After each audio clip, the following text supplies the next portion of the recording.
Welcome to the TFD Performance Podcast. I'm your host, Jordan Sullivan, and this is the show where we break down popular science into easily digestible and actionable information to give you the blueprint to be a high performer in your life. Today, I'll be chopping it up with my main man, Jack Doherty, who is the Senior Performance Dietitian at TFD, and we will be discussing all things fight week strategies. We are going to discuss the science that we use to build our fight week plan for our roster of athletes that range from amateurs to world champions, and we will discuss the important things that you need to know if you're trying to do this for yourself. There's a lot of good points to this one, so let's get straight to it. All right, we are live for another episode of the TFD Performance Podcast. Now, this week I am joined by my main man, our Senior Performance Dietitian, Jack Doherty, aka the Combat Dietitian. This week, we are going to be talking all things fight week strategies. And if you followed us, you know, this is our bread and butter. This is essentially what the bulk of our work has been over the last 4 to 5 years, is helping combat sport athletes healthily and safely make their weight for their contracted fights. A big part of that is this fight week strategy. So we're going to talk about all today. We're going to break it down. What is a fight week strategy? What's a safe amount to lose in them? What is expected every single day for the amount of weight that you're going to lose? And most importantly, how do you do it? But first things first, Jack, welcome back. Been a while since we've done a podcast. Thank you. Yeah, it's been a crazy couple of months for us both. Lots of travel, lots of weight cutting, but it's been good.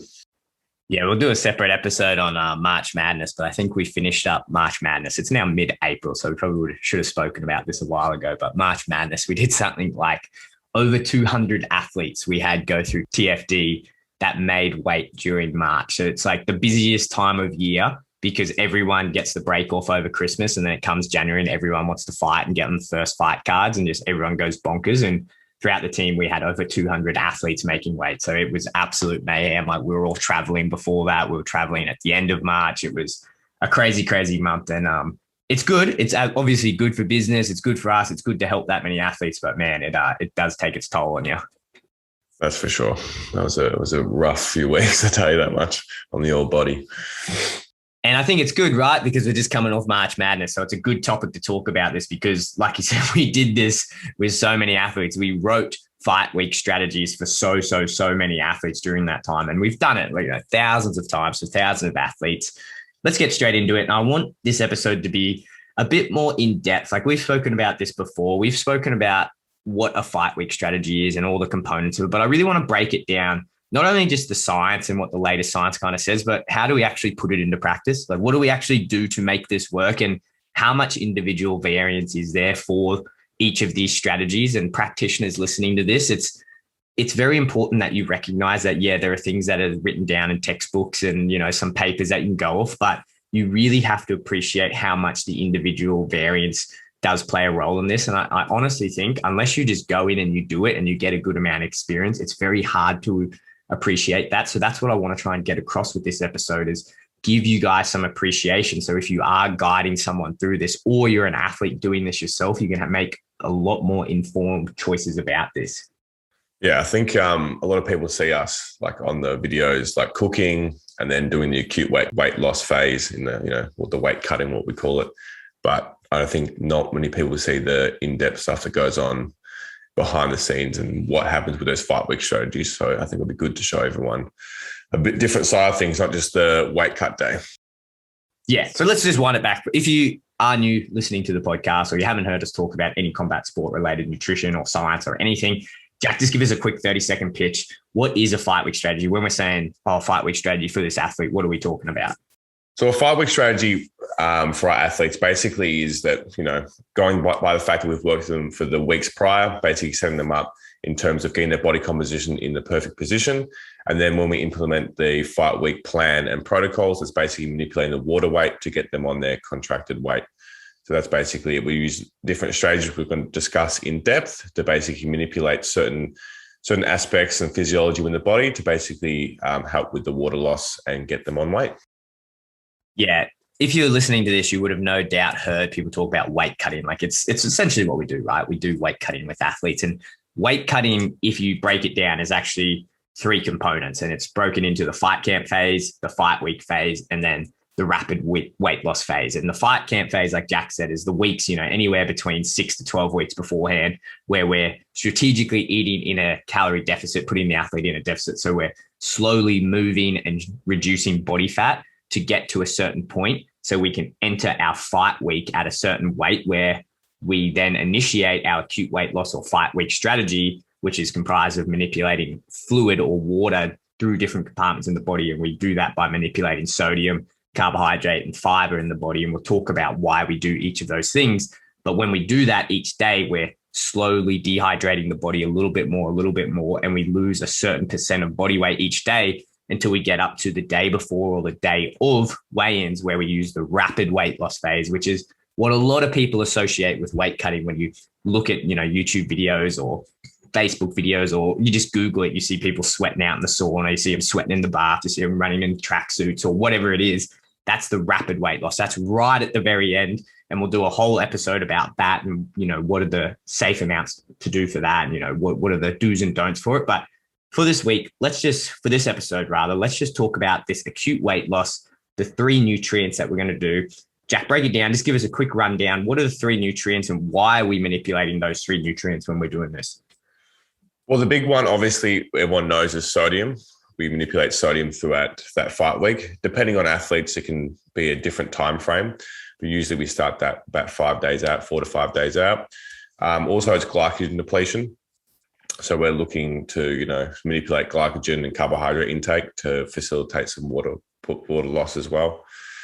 And then obviously one of the other techniques we use is manipulating fiber. So those are the 3 main techniques we use in terms of the nutritional standpoint. And they're pretty effective in helping that person lose water weight kind of passively throughout that fight week. Yeah. And what's a standard amount? And we'll include the rapid weight loss, the sweating into this number that we're going to throw out right now. But we have a very standard number at TFD. Like, Jack, I'll let you explain it. But what is the number? Say we've already done our fat loss phase. We get to the start of fight week. What number % of their body weight are we comfortable doing with these guys? And I think this is important. If you're not a combat sport fan or you don't follow it, this number is kind of astounding. And I want to give you guys a second just to process it. After Jack says it, do some quick maths and figure out what that is for your current weight right now. And it's pretty shocking, I think. I think it's a bit confronting to people. Tell us what that number is, Jack. Yeah, so they're obviously different between males and females, but they're kind of the upper end we kind of would kind of cap it at is 10% for males. So coming in 10% away from weight. Ideally, I think we prefer as a team around 8%, if not lower, but those are the kind of the ranges we go 8 to 10%, kind of the maximum range. And for females, it's around 6 to 8%. 8% is the higher range, 6% is kind of ideal. So those are the kind of ranges we aim for, which we kind of ourselves through our experience and also the literature kind of gives us the guide of what's the kind of healthiest range or the safest range to enter a fight week at. Yeah. Okay. So now that we've got these numbers, I want to break this down and give this guys practical info. So let's just say a very, very common, probably the most common athlete, if you do this, is a lightweight athlete. Most standard athletes are walking around like 6 foot tall, 85 kilos. Most of those athletes are going to be competing in the lightweight division, which is 70.8 kilograms if you've got the 1 pound allowance and 70.3 if you don't have that allowance. But most of those athletes, say they're walking around outside of camp, anywhere between 80 to 87 kilos, which is anywhere between a 10 and 17 kilogram drop, which is pretty substantial. It's a pretty substantial drop.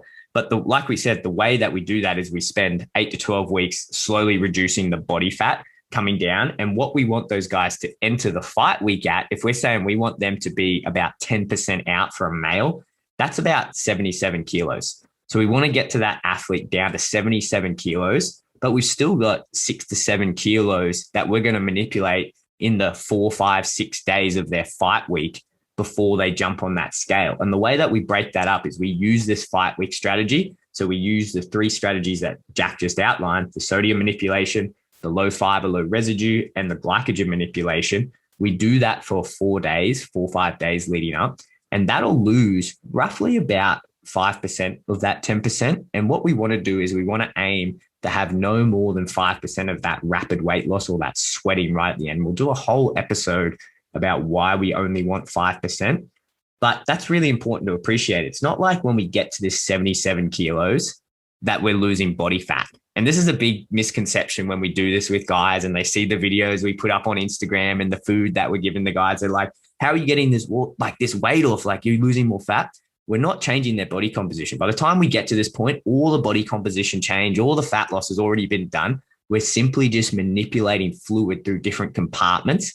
And the other crazy thing about this that a lot of people don't appreciate is you don't have to eat in a calorie deficit during this phase. Like, you can in some extreme senses when, say, an athlete comes in a bit heavier, you might have to do that. But for the most part, you're actually eating more this week than what you are in the weeks leading up to it, because you can very easily do all of these strategies and get that water manipulation while, say, eating at maintenance calories. And we're going to break down, we're going to explain why that is.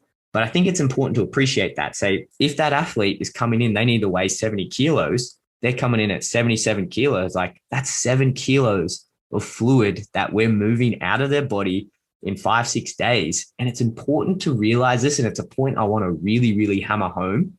That's a lot of weight. That's a lot of weight. And that can be very, very dangerous. The thing is that if you do not know what you're doing, that can be very dangerous. On the flip side of that, I always say this when I talk about this, the human body is very, very capable of doing it. The thing is, it's very capable of removing that 10%. And I always use this example. And I think it's because I've become like, I'm in ultra endurance now. I more so identify as an ultra endurance athlete than I do as a combat athlete these days. And there's a very, very famous run that Gabriel Salesi did in 2000, and I want to say 14 or 2012, where he did the Dubai Marathon and he went to break the marathon world record.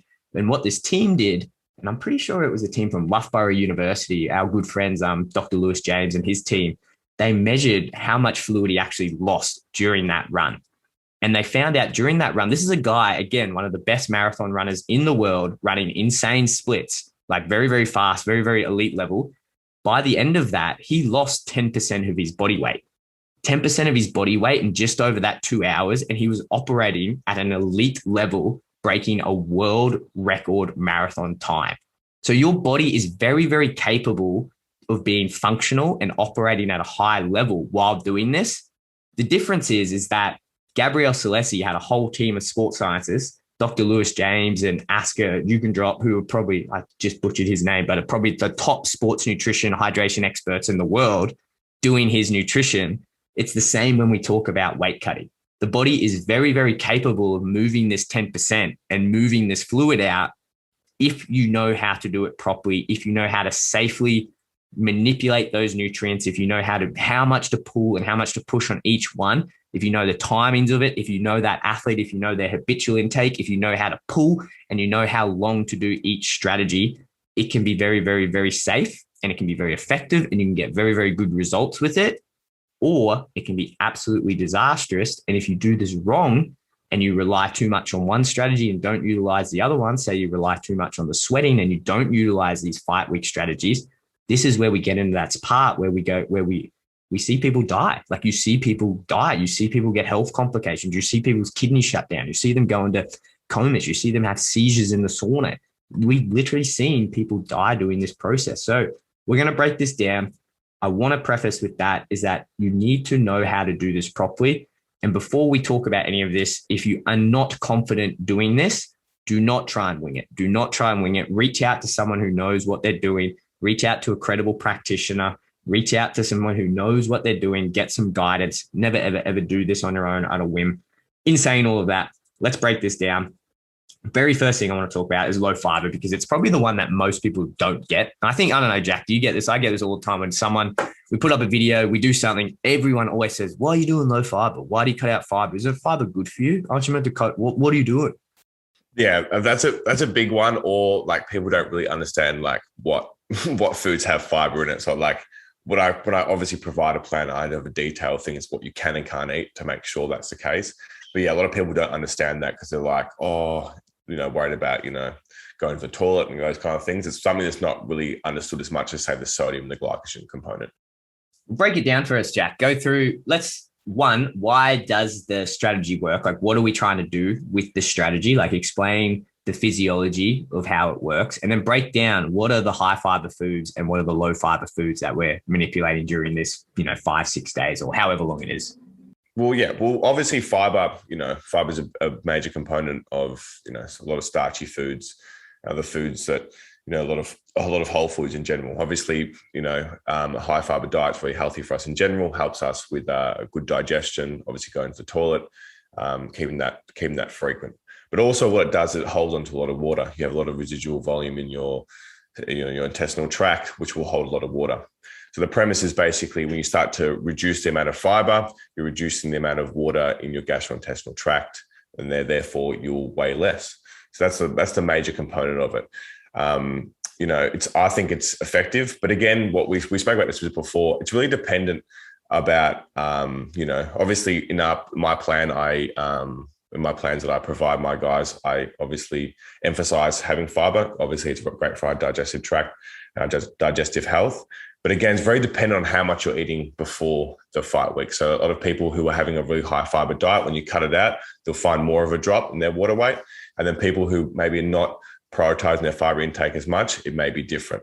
So as much as we've spoken about, in the literature and the potential loss, it's obviously a very individual thing, and the individual intake leading up to that fight week, in my opinion.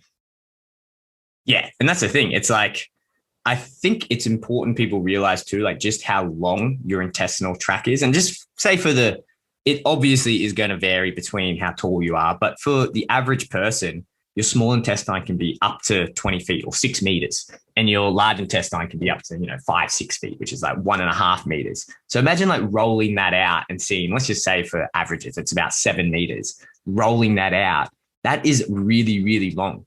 And you think when you put food in your mouth, it's got to go through all of that and then come out the other end in your butt and go into the toilet.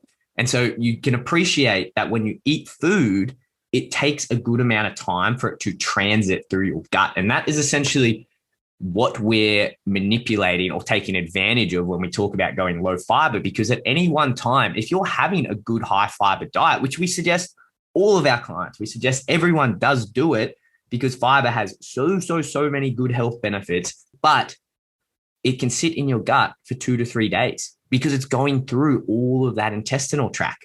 And the thing is, when we manipulate and take it out for 3 days, we're taking out that dead weight that is just sitting and digesting and going through your digestive tract that is otherwise just weight. And the thing is people will go, well, how much is that really? Because when you break it down, you obviously chew it, you absorb it, you take a lot of the nutrients out. What's passing through is, the soluble fiber is getting broken down into the water. It's largely the insoluble fiber that's going through. And you go, oh, how much of a difference does that make? But even if that difference, and we'll talk about the numbers that have just come out from this recent study out of Liverpool, John Moores, which has pretty much confirmed what we found in practice. Even if that is 500 grams worth of matter that's in your gut, that might not sound a lot to just a layperson listening to this. But if you're an athlete and you're cutting weight, 500 grams in a sauna or 500 grams in a bath at the back end of a weight cut is a lot. Mentally, it's a lot. Physically, it's a lot, especially if you're kind of pushing the boundaries of this or pushing the limits.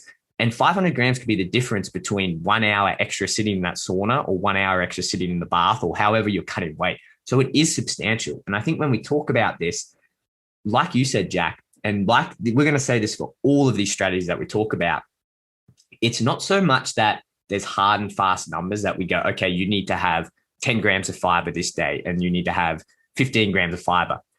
Everything, or most things, I'll say most things in nutrition is a balance of not so much absolutes, but relatives. There are some things that are absolute numbers, absolutely. And I think when you talk about, say, carbohydrate fueling during, say, prolonged exercise, it seems like it's a bit more of an absolute number in terms of transporters in your gut. But when it comes to, say, what we're talking about this, it's more of numbers of relatives. And if you're listening to this going, what the frig is this guy talking about? When I say relatives, I mean, if you want to do a low fiber diet and I say, hey, Jack, you got to go on a low fiber diet, but every day you're only eating 15 grams of fiber in your diet, you going on a low fiber diet, me putting you on 10 grams, which is a very low fiber diet, even though it is a low fiber diet, relatively to what your habitual intake is, it's not that much of a difference. It's not that much of a difference. So you can't expect to get that much of a effect or weight loss when we use this strategy if you don't have a habitually good intake of fiber. And this is when we talk about these fight week strategies.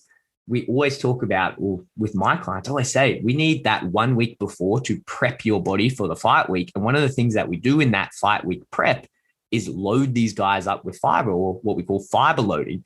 And you don't want to fiber load just for that 1 week because you'll get terrible digestive problems. But consistently having, say, 30, 40, 50 grams of fiber every single day, not only is it really satiating while you're cutting weight and losing fat, it's going to increase the differential or the relative difference when we put in this strategy of reducing the fiber. So when we go from 40 grams of fiber per day down to 10 grams, we're probably going to get a pretty substantial loss. We're going to get a decent loss or a decent amount of weight loss when we do it for the 3-4 days. And I think it's also good to mention that also like a high fiber or adequate fiber intake is essential for good gut health. So again, when we're coming to this fight week where it can be a bit stressful in digestive tract, that you're priming the digestive system to be as healthy as possible as well. That's one thing that people don't realize. Obviously, people think fiber is it's great for keeping the bowels moving and stuff like that. But I think one big part that that people kind of understand more and more now is that its positive effect on gut health in general. Yeah, and I think we're kind of talking about this a lot, and we'll get to the practical, what you actually have to do. I think one thing that is important when you're swapping this is realizing how much weight you're going to lose. And I think a lot of these strategies, you need to appreciate that if you're a practitioner trying to research this, you're going to have a really, really hard time, because a lot of these strategies, and I've reviewed a lot of the best practice guidelines. Like, I've been part of writing them with, Institute of Sports, performance centers. Like, I've seen it all, and I've seen how not dodgy, but how inadequate the research is, and how we're pulling numbers from research that don't line up in practice. And I think when you're a researcher, you look at those numbers and you go, okay, it looks great. But when you do it in practice, like we've done it with thousands of athletes. I would struggle to know another team in the world that has done this as many times as we have consistently and gotten good results to the extent that we have. And we are also very, very on top of the research, and you see there's a huge mismatch. And the fiber part of this is a huge mismatch. And I know a lot of best practice guidelines will say, if you are reducing this fiber for, say, 5 days or whatever, you can expect to see 2 to 3% decrease in body weight. And a lot of that number and a lot of that research they're pulling from are from like laparoscopic research, when people are going in to get, say, laparoscopic surgeries, and they're looking, in the intestinal tract, or they're looking up into the colon or whatever, and you've got to clear that intestinal tract, and that's the research they're pulling on.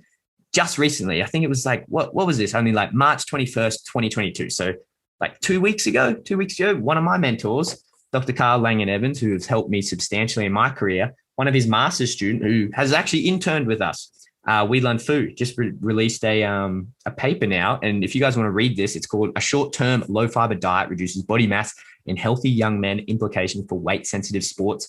You can go read all the ins and outs of it. Essentially what they did is they took 19 people, 19 young, healthy males, and they put them from a 30-gram diet per day onto 10 grams. I think they did it for 4 days. And what they found, when they corrected everything, they maintained all the macronutrients, kept their intake, their exercise all the same. They found that in those 4 days, on average, there was 0.5% body weight loss by doing that. But in saying that, there's obviously, like most things in biology, there's going to be a bell curve, and there's going to be individual data points on each separate one, which is why whenever you do this, you need to understand your individual athlete. But 0.5%, and 0.5% is essentially what we at TFD program for when we're figuring out how much weight we need to lose these fight weeks, when we're assessing the low fiber. We've done this for years. We've done this for 3 to 4 to 5 years. We've programmed for 0.5% body fat, even though the research before this paper have come out have always said 2 to 3% that you'll get lost. I've seen it time and time again in practice. That just doesn't happen. And 0.5%, what these guys have found at Liverpool John Moores, who, by the way, are probably leading the world in this area of research. If you want to get any research or any good information, go to Liverpool John Moores when it comes to combat sports nutrition. This is way more accurate. And I think Whelan Fu and Carl and Jose Arita and all those guys have done a great job at highlighting that, is that if you're programming for a low fiber, low residue diet to be part of your fight week plan, schedule for it to be 0.5% of your body fat loss due to that low fiber. Now, I think that's pretty much covered it. I think, Jack, just give us, so we can wrap this up in a practical sense. If people are going to use a low fiber diet as part of their fight week protocol, just give us, a quick 1 to 2 minutes. what are the high fiber foods that they're probably eating during camp? And then what are the easy swaps that they can make in fight week just to reduce that fiber? Well, yeah. So, obviously the practical thing is like, we aim for 10 grams or below per day of fiber. I think that's pretty achievable, especially in the fight plans we provide. I basically go for exactly that. But during fight camp, obviously, or during your normal nutrition plan, you're being lots of potatoes, lots of the vegetables you'll be eating, lots of if you're having good bread sources, lots of your carbohydrate sources that if you're getting from whole foods and non-processed foods will be rich in fiber. So basically, along with the glycogen, which we'll speak about soon,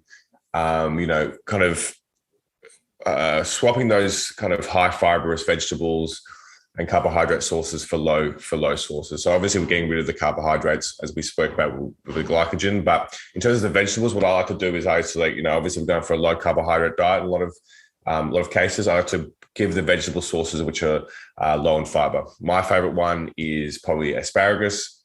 It's also got like natural diuretic properties in it, nothing dramatic, but it's still got those properties in it. Green beans, even like carrots and stuff like that, but just really low fiber vegetables is something that we really implement. It obviously, keeps the volume still there, so you still feel satiated during that time, but also it's just helping that reduction of fiber throughout the day as well. Yeah, and other little things that you can do is like peeling if you are having fruit, like peeling the skin off your fruit, or if you're having potatoes, like peeling the skin off of those things, because obviously that's where we're holding a lot of that fiber as well within there, and choosing lower fiber fruits such as like berries, or when you can implement like higher carb foods such as milk chocolate, which is like quite a high carbohydrate food, but very, very low in fiber. There's lots of different ways. So essentially what you're doing is you're swapping those high fiber foods to those low fiber foods. You can do that for up to 4 days. Like it just came out in this paper, 30 grams, if that's your habitual, you should probably be eating more. I would argue you should be eating more. And I program a lot more in my guys' diets. But even if you bring that down to 10 grams, 4 days, you could probably expect 0.5%. But again, it's all relative to your habitual intake. So that's why it's so important that you have a high fiber diet before you go in and do this, and you maintain a high fiber diet outside of your fight camp. So I think that's well and truly we covered pretty quickly, but we got a good amount in there. The low fiber, low residue. Let's move on to sodium, and let's talk about sodium manipulation. Jack, just give us a quick rundown. Even talk about what is sodium. I think that's probably something a lot of people don't understand. What is sodium and why are we manipulating in fight week? I'll let you do the in-depth sodium and how that, within the physiology of that, because that's something that you're the man for. But generally, obviously sodium helps with the fluid balance within the body. So people who generally have a high sodium diet will have more water retention or more water on board than people who don't have that. So basically the premise, again, of sodium manipulation is you're reducing sodium. So you're reducing that amount that your body is retaining. And then obviously your fluid balance is less. So this is the whole concept of another way of passively getting rid of some of the water throughout the body. Throughout our plans, like sodium is, obviously for an athlete, sodium is very important for hydration, very important for muscle function.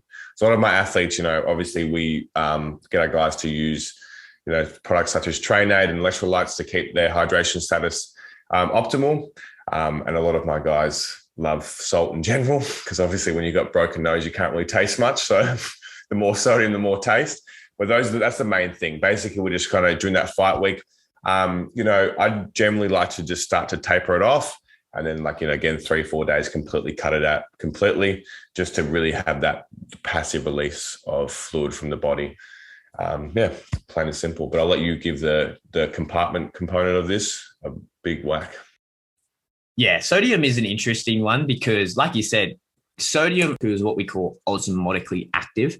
And what osmotically active means is that in the body, it just attracts water to it.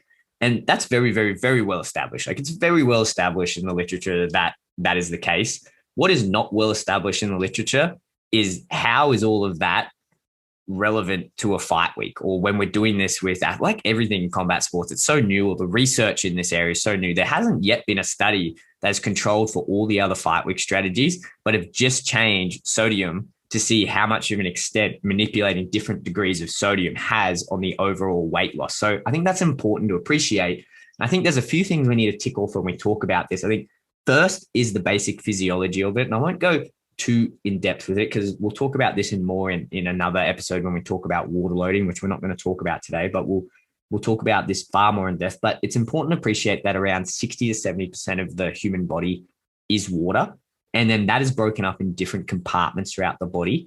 And then there's two compartments that are important that we talk about. One of them is called the intracellular fluid or the intracellular compartment. That's everything inside our cells. And that makes up about 2/3 of the fluid in our body. And then 1/3 of it is what we call the extracellular compartment, which contains the extracellular fluid, which is everything outside of our cells. Now, cells are obviously everything that makes up our body. We've got liver cells, brain cells, bone cells, muscle cells, et cetera, et cetera.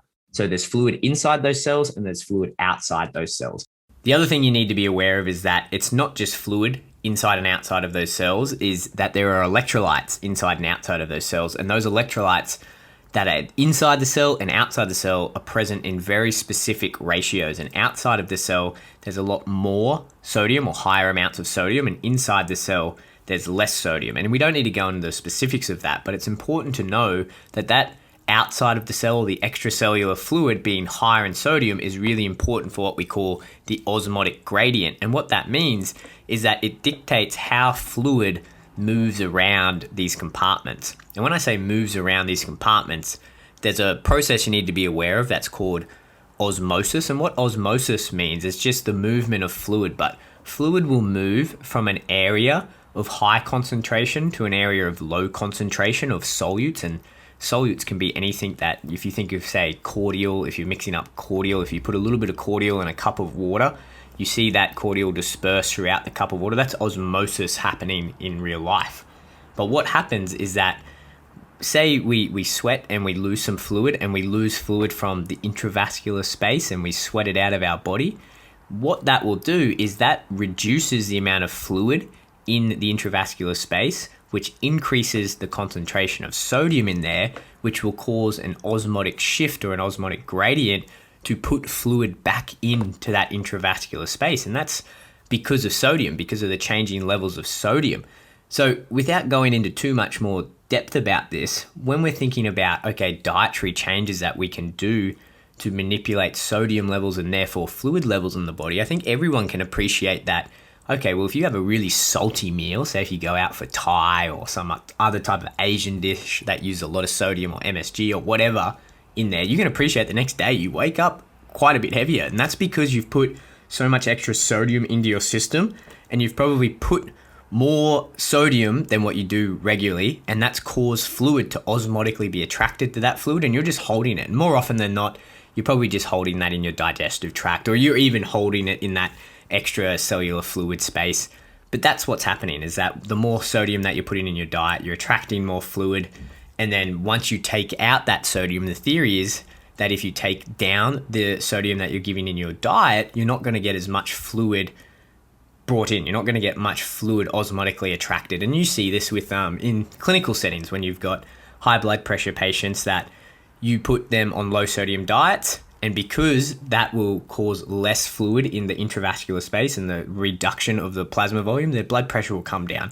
So essentially, when we're talking about reducing fluid in the body by manipulating sodium, that's what we're talking about. And we can go into so many other depths, and we will talk about this in more depth when we talk about sweat science and water loading and how these osmotic gradients shift when we're going through, say, the rapid weight loss phase, or even when you're doing things that, clinically that can cause changes in these osmotic gradients. But for now, what's important to know is that when you're putting in a lot of sodium, you're probably going to keep more fluid in your body because it's osmotically active. And when you reduce it, you're reducing the amount of sodium. So there's not as much of that osmotic pull to keep the fluid. And that's what you're flushing out. And again, a good example of that is when you eat a really high salty meal, you'll see your body weight go up because you're retaining that fluid. I think that's one of the biggest. I have this discussion probably 10 to 20 times per week with my clients. It's like, oh my God, I woke up, I'm like 800 grams or a kilo more than I was the other day. And the number one question is like, what did you eat last night? Or what did you eat yesterday? And 9 times out of 10, they've had an incredibly salty meal. Like they've gone and taken, I'm like, it will pass. It's just a water retention that's associated with how much sodium you've had in the last, like, say, 12 hours. Yeah. And then essentially that's what we're trying to manipulate, right? We're trying to manipulate the amount of fluid in that cup, which is your intravascular space, if we reduce the amount of salt that's in there, theoretically, we're going to reduce the amount of water in there. That's a very simplified way to put it. I think a very easy way just to understand it is that when you put salt in your body, you're going to draw more fluid in there. You're going to draw more fluid. If you take away that salt, you're not going to draw that fluid and you're probably going to pass it in your urine. Again, there's not a lot of studies showing if you control for all these other factors, how much of a degree or how much of an influence does that have. As a team, we generally like to keep this at about 500 milligrams for 5 days. And there's some studies that have shown this, patients with high blood pressure, that if you do like a low sodium diet, which is less than 500 milligrams for 5 days, you can lose between 1% to 2% of their body mass. Again, that hasn't really been established with healthy individuals. We would expect that there would be a lower response with healthy individuals. And I think there's other things you need to appreciate that we won't go into in this one, where some people are just naturally high salt sweaters. Some people are not high salt sweaters. Some people, you can, again, if we're talking about habitualness and relativity within all this, some people who eat a very, very high salt diet, like Israel Adesanya, is a very, very, very high salt diet outside of camp. So when I reduce the salt in his diet, he loses ridiculous amounts of fluid, where other guys, say Alex Volkanovski, isn't as high of a salt sweater. So we don't see that same degree of drop when we reduce the sodium in his diet. So that's another technique. And we can go back into that and we'll do a whole episode about the physiology of hydration. We'll go into that in a lot more detail. That's essentially what we're trying to do, is because it's osmotically active, we're trying to reduce the amount of water that's being retained in the body by having that sodium, by reducing how much you're getting in your diet. Yeah, I think, and again, it's very individual. Like when we're working in the clinical setting, you hear about there's two types of people. There's two types of blood pressure. So there's, sodium dependent and sodium independent. So some people can have a real high sodium diet and not really affect their blood pressure and kind of work differently in the physiology. And some people have a normal amount of sodium and it really affects their physiology. So there's also a very individual variant in this component as well that we always have to factor in for. Yeah. And just to confuse the listeners even more, like I had a very interesting conversation with Charles Stuhl, who's one of the lead dietitians at the UFC Performance Institute in Las Vegas. And we were talking about how much does this even play a role? Like how much does reducing sodium really play a role when you've got all these other strategies going? Do we really need to reduce it to 500 milligrams a day? Like, can we get away with 750 milligrams? Can we get away with 1,000? Can we get away with 1,500 milligrams? And again, I've tried it. I've tried it with lots of athletes. I've done it with some athletes. And there's one particular story about where I had a real sticky situation where I put more sodium in their diet and their weight did come up. And it was probably not the best thing for me to do. But I've had other ones where I've done exactly that and the weight continued to come down. Again, it's that individual response. I would never recommend anyone try it out on fight week. You should definitely experiment it with beforehand. Go get a sodium salt test, go get a sodium sweat test and figure out how salty you are as a sweater. That's probably going to align pretty well with, how much salt you're losing. It's going to correlate pretty well with how much salt you have in your diet. So understanding all of those factors. And again, keeping in mind that this is relative. If you've got a high salt diet coming into fight week and you reduce that salt, you're likely going to get better response than if you have a low sodium diet, which no athlete really should have because we should be replacing those salts. But if you do have a low sodium diet and then you try this low sodium or sodium manipulation, you're probably not going to see as much of an effect. Yeah. A perfect example is one of my clients, long-term clients.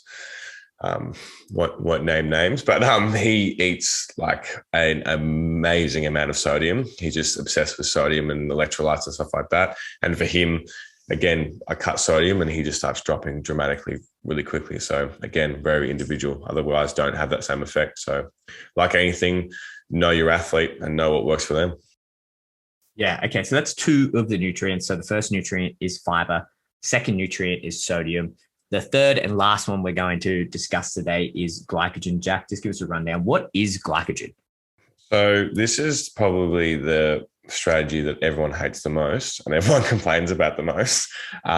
Basically, glycogen is stored carbohydrates, mainly in the muscles and the liver, and that's something we're trying to manipulate. When carbohydrates are stored in the body, there's obviously water is attached to that.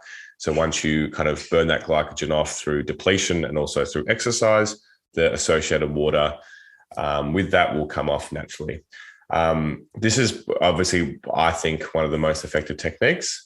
But again, probably the most hated because everyone loves carbohydrates. And when you cut them, everyone seems to be a bit sad, but it is incredibly effective, in my opinion, to facilitate water weight loss. Yeah. And just to elaborate on that, when we eat carbohydrates, so you eat carbohydrates, you chew them, you break them down into their individual components, so the monosaccharides. If your body sees it fit to store it, what it will do is that it'll store those monosaccharides into your muscle or into your liver, and it'll build it up into this molecule that we call glycogen, and it'll store it away. And the reason we store glycogen away is because it's the fastest fuel source if we need to do something at a high intensity really quick. And you think about this from an evolutionary perspective, you're just chilling or hanging out in the cave, and then a big, I don't know, grizzly bear or whatever comes into your cave and you need to get up and run, or you need to fight it or whatever. You need a really fast acting rapid energy system. That's what the glycolytic or glycogen system is that you rapidly break that glycogen back down into those individual monosaccharides or glucose sources, and it goes into the Krebs cycle and it creates ATP or energy really, really fast. So we have that rapid fuel system. The thing is, like Jack said, is that when we store those branches of glycogen away in our muscles and in our liver, we store it away with water. And the numbers that we use, and I'm going to talk about the numbers because it's important when you talk about programming the amount of weight that you lose when you do glycogen manipulation. Anywhere from every 1 gram of glycogen, the numbers vary depending who you talk to and what books you read, but 2 to 4 grams of water is stored with every 1 gram of glycogen. So for every 1 gram of glycogen you have 3 grams of water attached to it. That's 4 grams in total if you reduce that glycogen, get it out of your body, that you're losing. Now, if we talk about how much glycogen we actually have in our body, it's quite difficult to actually figure out it and go, okay, Jack, you have this much. Unless you have an MRI machine or you're cutting out muscle biopsies and you're doing all of these things that are so unrealistic and so unpractical for the average person, you'll never know exactly. But there's some numbers that you can use to guide this. One of the ones that I like using, and this is one that we've used in best practice guidelines for a few papers, is that for the dry weight of a liver, if we say the average human liver is about 1,500 grams, 8% of the dry weight of that liver is going to be glycogen. And then for the muscle, skeletal muscle, 1 to 2% of the dry weight of skeletal muscle is probably how much glycogen you have. And then you're going, okay, what the heck does that mean? Like, why is that important? And then you go, okay, this is why for all of our clients, why we send you off to go get a Dexa scan. This is why we send you off to go get a Dexa scan. So we can get a pretty good guesstimate. This is by no means a completely accurate number. And we'll talk about how you look at this number and decide which one is more accurate. We send you off to go get a Dexa scan because we want to understand how much lean mass that you have. And your lean mass is all of the mass in your body minus the fat mass that you have, which is all the weight of your body minus your fat. And your lean mass is things like your muscles, your joints, your ligaments, etc. So when we go and get that Dexa scan, Jack and I are looking at the lean mass that you have in your body. But the thing with a Dexa scan, it's not going to tell you how much muscle mass you have. A Dexa scan is not sensitive enough to tell me how much muscle Jack has on his body. And this is a conversation I've had with many, many, many people in this field. And I go, well, how much muscle mass does the average person have? And I've said this to some of the most smartest, most world-renowned scientists, sports physiologists, exercise physiologists, sports dietitians around the world. And not one of them has been able to give me a concrete answer of how much muscle mass as a percentage of your body weight it does the average athlete have, because it varies so much. And like, you don't even need to be a scientist to appreciate this. Just go to the shopping center and look at different compositions of different people. You can appreciate that a shot putter has way different muscle mass to, say, a sprinter or a long distance runner or a swimmer or a cricket player or a tennis player. They're all going to have very, very different muscle mass percentages of their body weight. So what we try to do is when we get this Dexa scan is, okay, we go, this is our lean mass. We want to make a very, very calculated guess that X percentage of that lean mass is muscle mass. And then 1 to 2% of that muscle mass is going to be how much glycogen you have in your body. And the number, if you're still following this, then kudos to you. The number that I like to use is anywhere between 40% to 45%, more so for women. and then 45 to 50% for guys, 50 maybe a little bit higher if they're really, really jacked, really, really muscular guys. Then when you get that number, you can take 1 to 2% of that number and get how much muscle glycogen they have. I hope you guys are still following from that. And to make this a bit easier and a bit more conceptual for you guys, I'll go through an example and I'll do it as quickly as I can, but feel free to pause this and go back so you can put these numbers into action. Let's just say we have an 80 kilogram athlete. That's 15% body fat. So if we do the maths there, we figure out 15% body fat to find his fat-free mass, we'd get 68 kilograms. And so if we appreciate that of that lean muscle mass or fat-free mass, that say 50% of it is going to be skeletal muscle mass, then 50% of 68 is 34 kilograms. So he's got 34 kgs of skeletal muscle mass. So 1 to 2% of the dry weight of that is going to be muscle glycogen. So 1% of 34 kilograms is going to be 340 grams, while 2% is going to be 680 grams. So if we take the 1% and we go 340 times 2.7 grams of water attached. Now, I know we said anywhere between 2 and 4, but that's going to change dependent on the muscle throughout the body. It's going to change how much water is attached.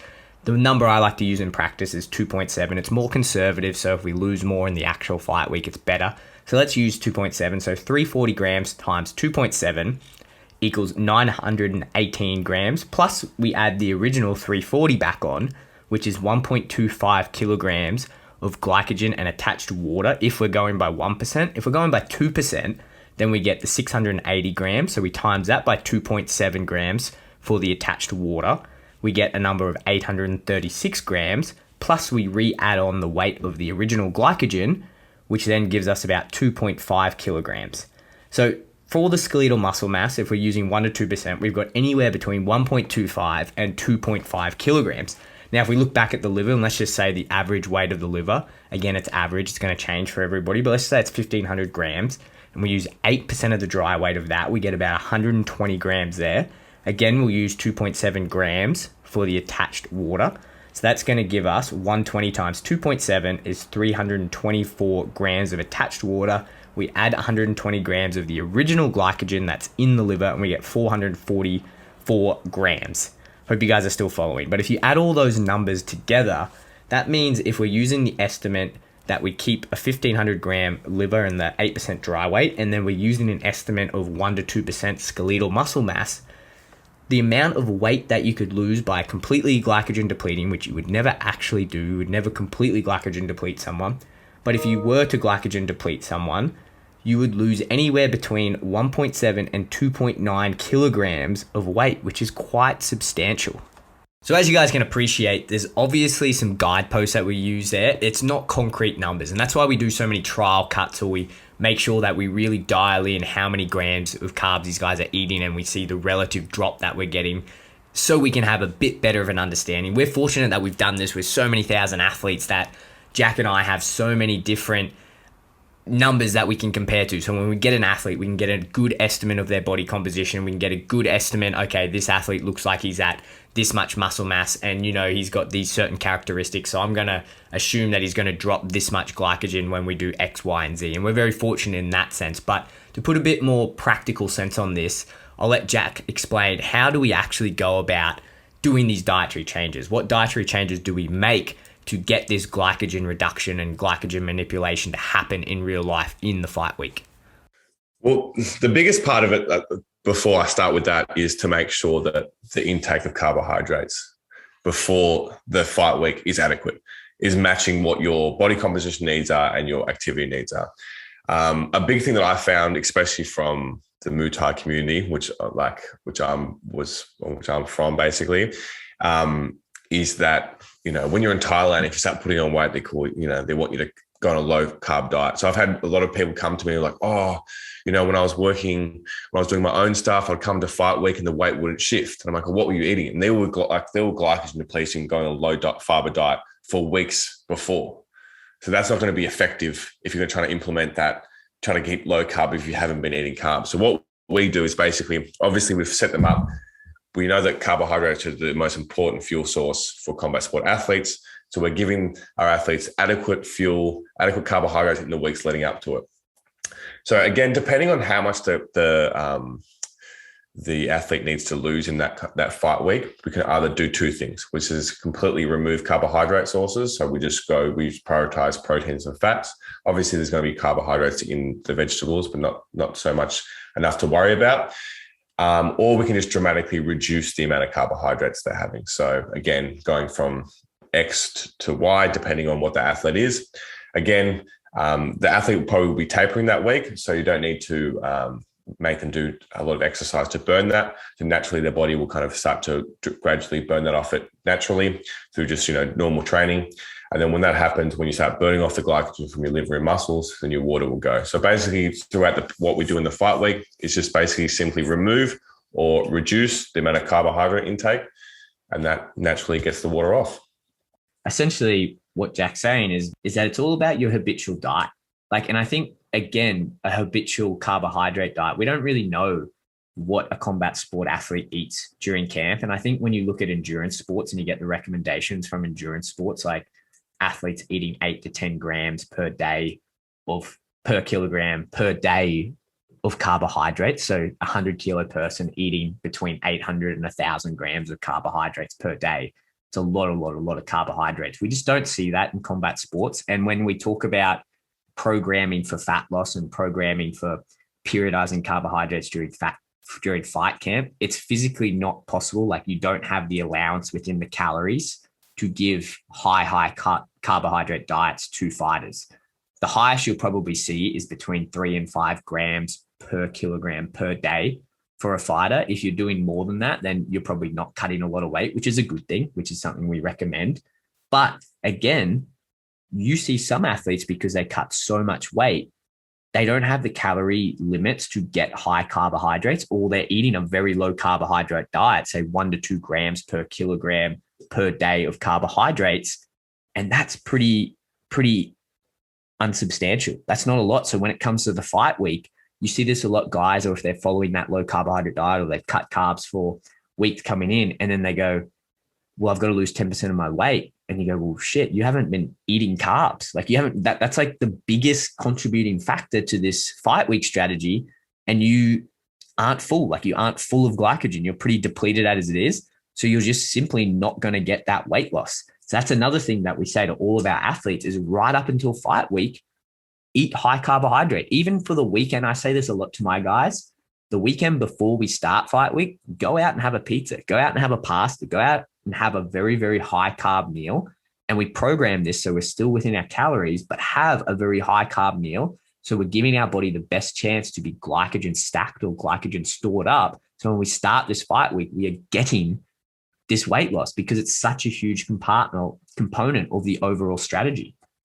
Yeah, I had a bit of a case study. I had a client who came to me many years ago, and then this was after a horrendous weight cut. She missed weight by a lot. And I asked her, I'm like, what were you eating in the weeks leading up to it? And she legitimately told me that she was eating chicken breasts and watermelon 3 times a day. And then she's like, why didn't the weight come off? During fight week, I got rid of the watermelon. I was like, you were so glycogen depleted so far out that your body didn't really have much to lose or get rid of. That's what happened. So I think the big thing, and also to kind of go off on a side note, that, carbohydrates, for a lot of athletes, have got a bad rap. So they're kind of a bit hesitant to introduce a lot of carbohydrates, because initially when you do introduce, if you go from a low carb to a higher carb diet, you will have a little bit of extra water on board, which will reflect on the scales, which eventually starts to balance itself out when your body gets used to having that on board. But yeah, I think that, what we try to really promote is that healthy relationship with carbohydrates, that it is the fuel source, and to really promote that intake, even, a week out, having it as high as a week out. So again, like we said, so when we start to reduce it, you see that dramatic, drop every day, because your body's just getting rid of that water so passively and so easily.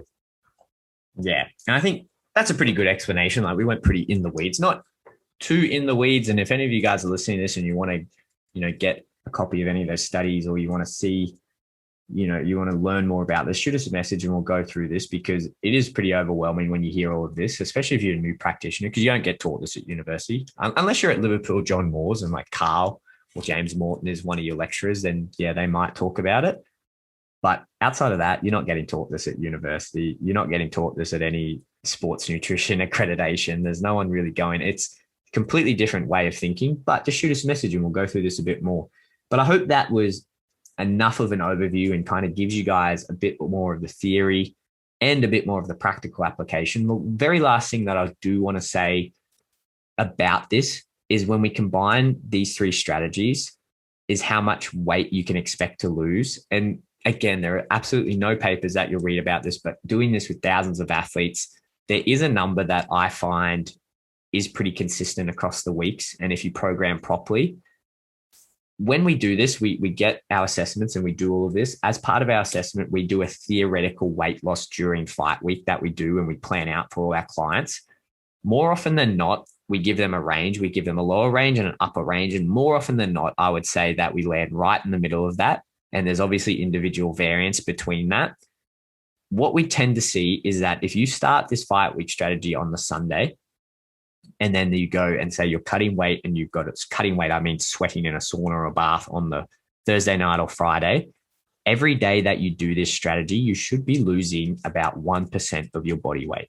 You should be waking up in the morning, losing 1% of your body weight and reminding you guys that is not 1% body fat. That is 1% fluid that we're manipulating from the intracellular fluid, from the extracellular fluid that you're losing every single day. So you're progressively getting more and more dehydrated, which is a whole conversation in itself of how healthy is this? And this is why you don't want to go too hard on these strategies before you jump in a sauna, because even if you do these right and you do all this correct and you hit the right numbers and you are doing water loading, which we haven't spoken about today, we'll do a whole episode on water loading, and you think you're hydrated, you're peeing clear, you can still start that final rapid weight loss or that final session in the sauna and the bath, plasma volume depleted, which is, again, remember what I said, is that's the 25% of the fluid of the extracellular fluid, which is your blood.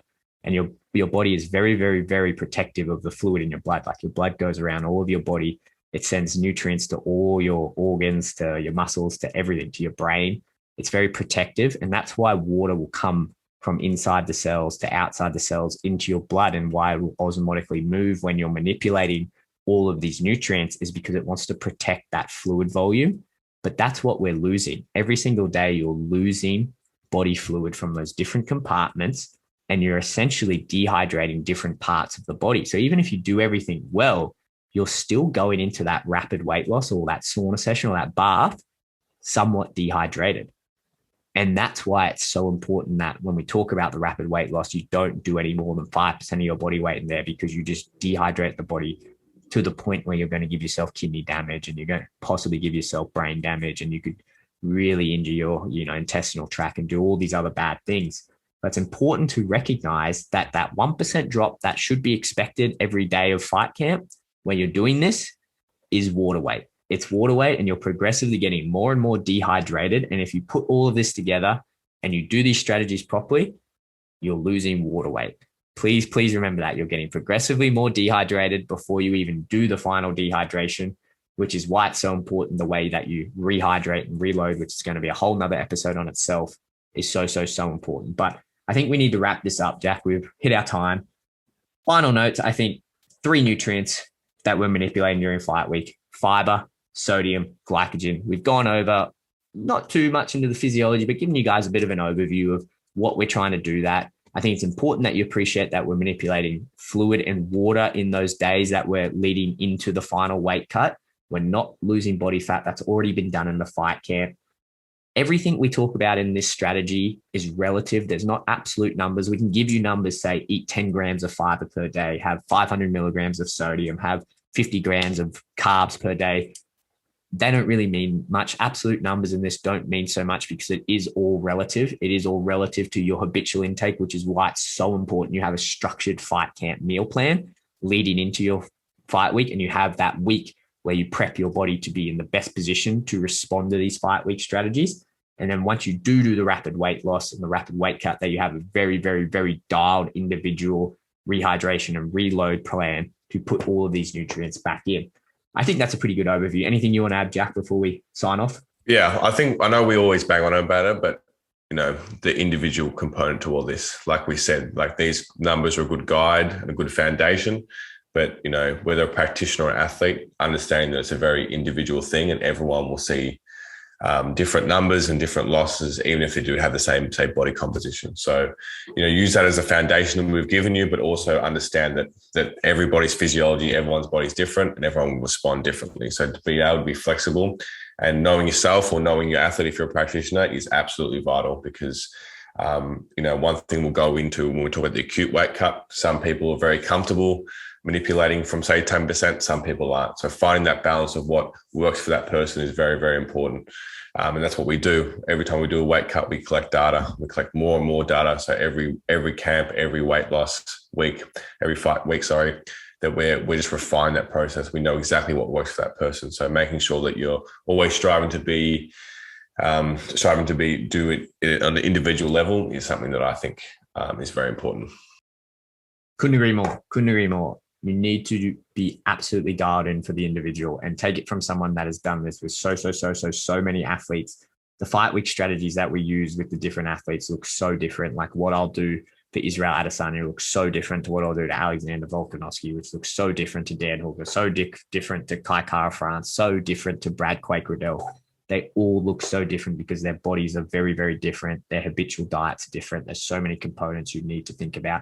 Hopefully this episode gave you guys a bit more insight of what those components are. Like I said, if you've got any other questions, reach out to someone who knows what they're talking about. Shoot us a DM, happily go over it with you. But let's sign out here. We're running a bit over time. We're going to do another episode where we'll cover the rapid weight loss or the weight cut, the sauna and the bath, and we'll talk about the reload and rehydration. But all right, Jack, let's sign off.